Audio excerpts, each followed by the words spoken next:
Good morning friends.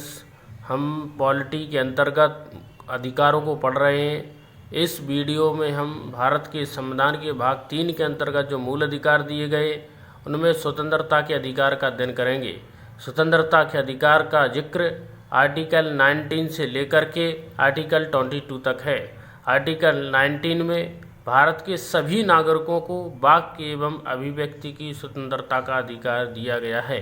इस अधिकार के अंतर्गत कोई भी व्यक्ति अपनी बात को अभिव्यक्ति के माध्यम से लिख के, बोल के, पढ़ के व्यक्त कर सकता है।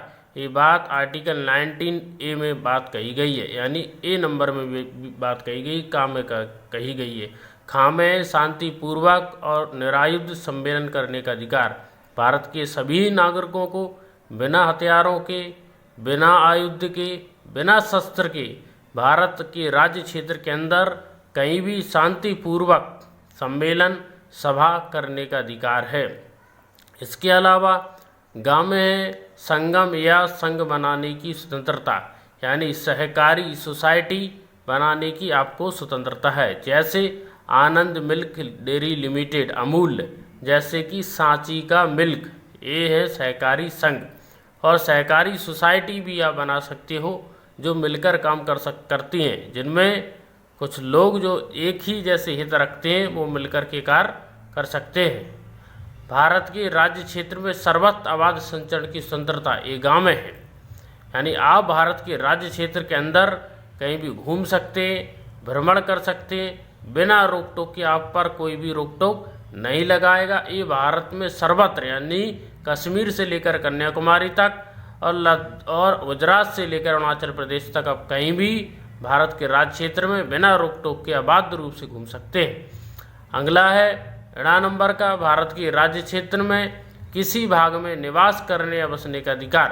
अगर आप भारत के अंदर घूमते हैं और कोई क्षेत्र आपको अच्छा लग जाता है तो आप वहाँ पर रुक सकते हैं, बस सकते हैं। और फिर देखेंगे 6 नंबर में कोई वृत्ति, उपजीविका, व्यापार या कारोबार करने का अधिकार। आप अपने मनपसंद की कोई वृत्ति यानी प्रोफेशन, उपजीविका, लिवलीहुड, व्यापार, बिजनेस, कारोबार, कॉमर्स करने की आपको स्वतंत्रता है।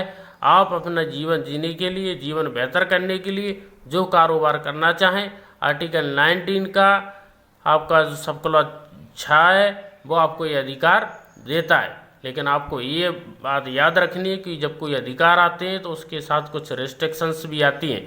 तो आर्टिकल 19 के क्लॉज 2 में उनके रिस्ट्रिक्शंस है, यानी क्लॉज 1 में स्वतंत्रताएं 7 प्रकार की स्वतंत्रता मूल संविधान में थी, वर्तमान में 6 स्वतंत्रताएं और इन पर युक्त निर्बंधन या रिस्ट्रिक्शंस लगाए जा सकते हैं। उनके आधार हैं जो आर्टिकल 19 के खंड 2 में दिए गए। भारत की संप्रभुता और अखंडता, राज्य की सुरक्षा, विदेशी राज्यों के साथ भारत के मैत्रीपूर्ण संबंध, लोक व्यवस्था, शिष्टाचार या सदाचार, न्यायालय की अवमानना, मानहानि या अपराध का उद्दीपन इत्यादि वो आधार है जिनके आधार पर आपकी स्वतंत्रता पर प्रतिबंध लगाया जा सकता है। जैसे अगर भारत और रूस के संबंध आपके कुछ करने से या मिस इन्फॉर्मेशन फैलाने से बिगड़ते हैं, भारत यूएसए के संबंध बिगड़ते हैं, तो फिर आप पर अपराध का मामला चलाया जाएगा, देशद्रोह का मामला चलाया जाएगा और आपकी स्वतंत्रताएं छीन ली जाएंगी। और यदि आप न्यायालय को गाली देते हो, उसकी अवमानना करते हो, उसके आदेश का पालन नहीं करते हो, तो फिर आप पर अपराध के संबंध में स्वतंत्रता छीन ली जाएगी। यानी आर्टिकल 19 में दी गई स्वतंत्रता अत्यांतित नहीं है, अब्सोल्यूट नहीं है, बल्कि इनमें उचित प्रतिबंध लगाया जा सकता है। नमस्कार, जय हिंद।